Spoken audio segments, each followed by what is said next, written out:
Okay, so today our learning target is to solve multi-step linear equations.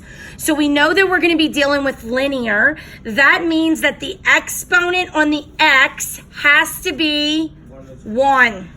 Can't be 2, because if it becomes 2 or 3, it becomes nonlinear. It means the line curves, okay? So we're only going to deal with equations that have an x with a 1 exponent. Okay? All right. So looking at these equations, let me show you the first example. And I'm going to write it big so you can see it on the screen as well. So do y'all see that equation right here? How could you determine what I could place for x to make this equation true?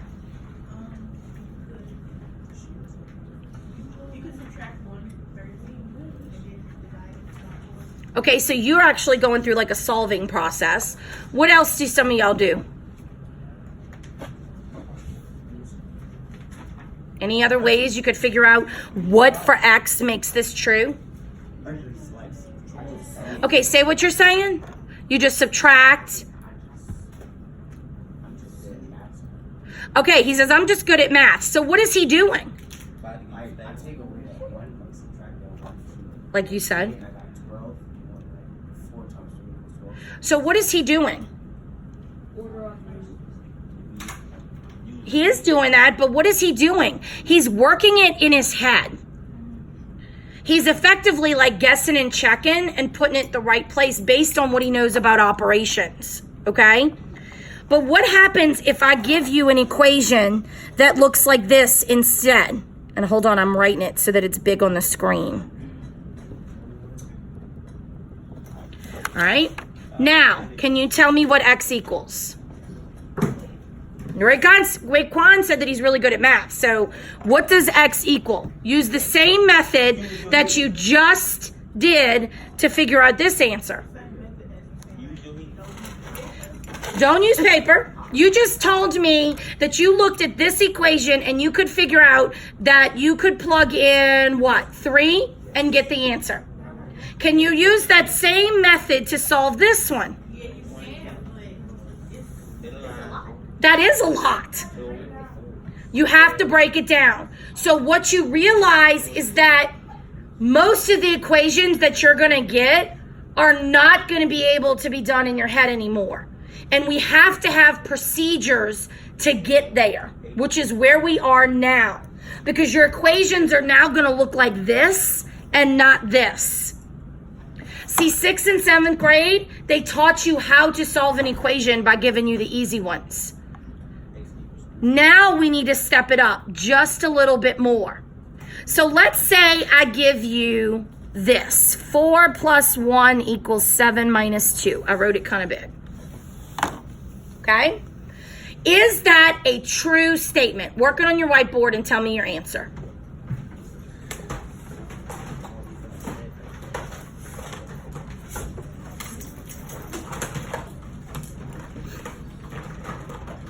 Is that a true statement? Right here, 4 plus 1 equals 7 minus 2. Show me your work. Show me what it should look like. Well, I'm looking for something specific.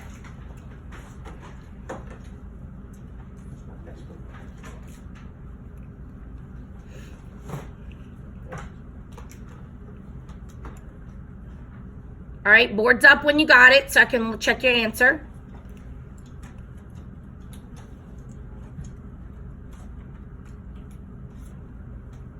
Okay, Moda, keep your board up. Everybody put theirs down. All right, look at Moda's board. What did he do that maybe you didn't? He answered the question. He showed that it balanced and he answered the question. Now, the same equation right here. Add 3 to both sides and tell me if it's a true statement. Add 3 to both sides and tell me if it's a true statement. This one right here. Add 3 to both sides and tell me if it's a true statement.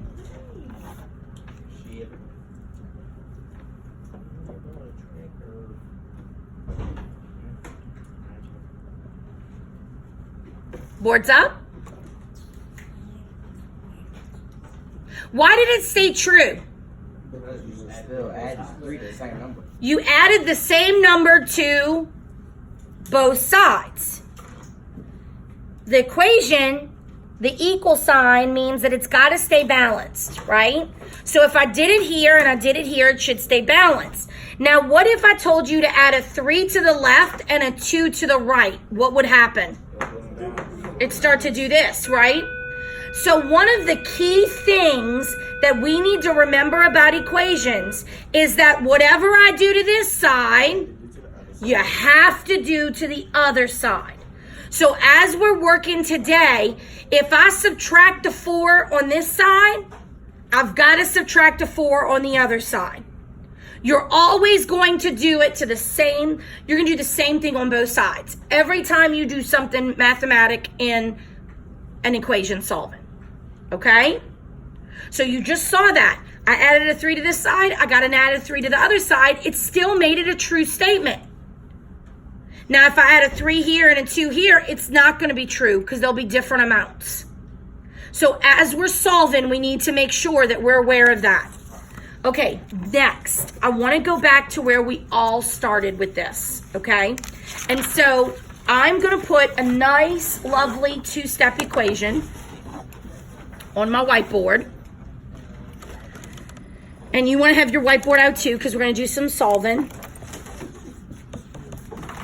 So here it is.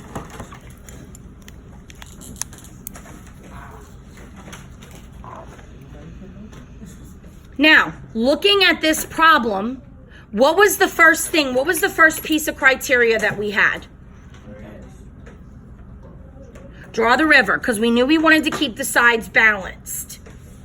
Then we looked for fractions. Now, that's not necessarily a math step unless you have one, but is our brain saying, okay, look for fractions. I don't see any. Now I'm going to look for distributive property. I don't see any.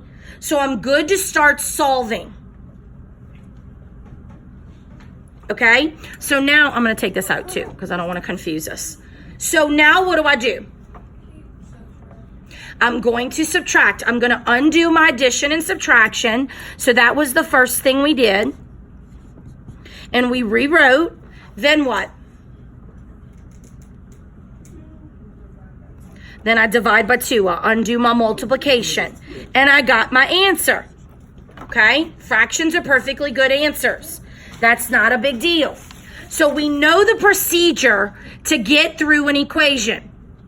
But sometimes they're going to get a little more tedious. And it was 7/2. What if I have something like this? And this is to kind of clear some thoughts you might have.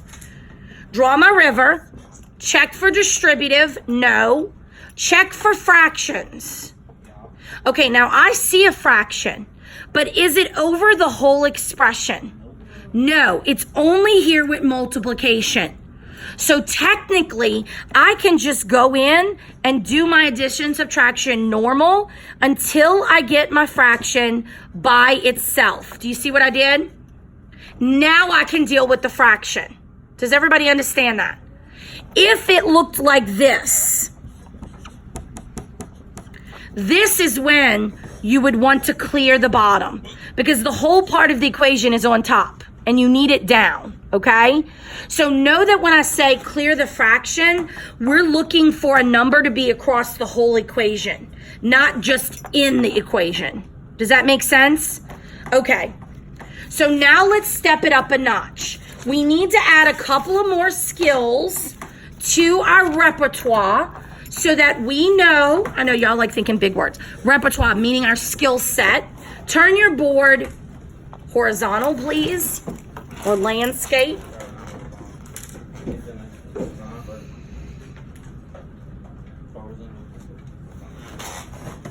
Okay, so let's talk about our first type of problem that we're going to see.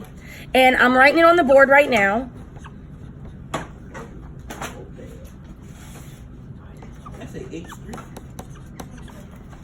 Okay, so talk to me about this problem.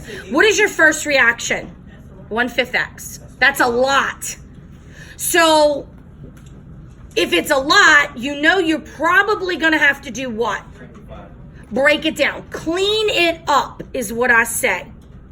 So I still draw my river and I still check for my distributive property, but I've got to clean it up.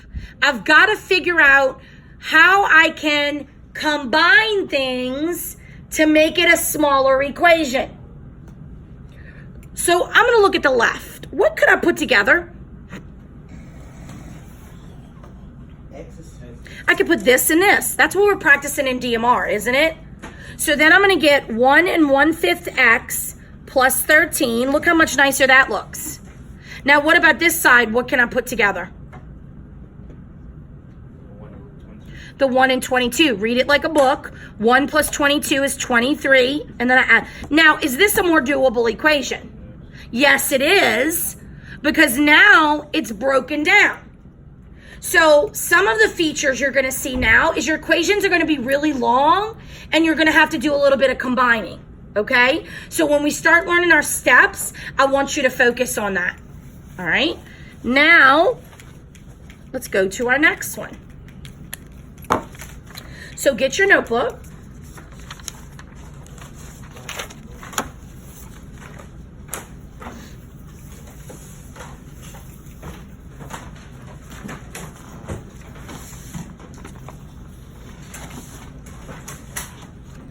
Let's look at the very first question in our packet. And I'm going to put it on here so it's modeled. And here it is.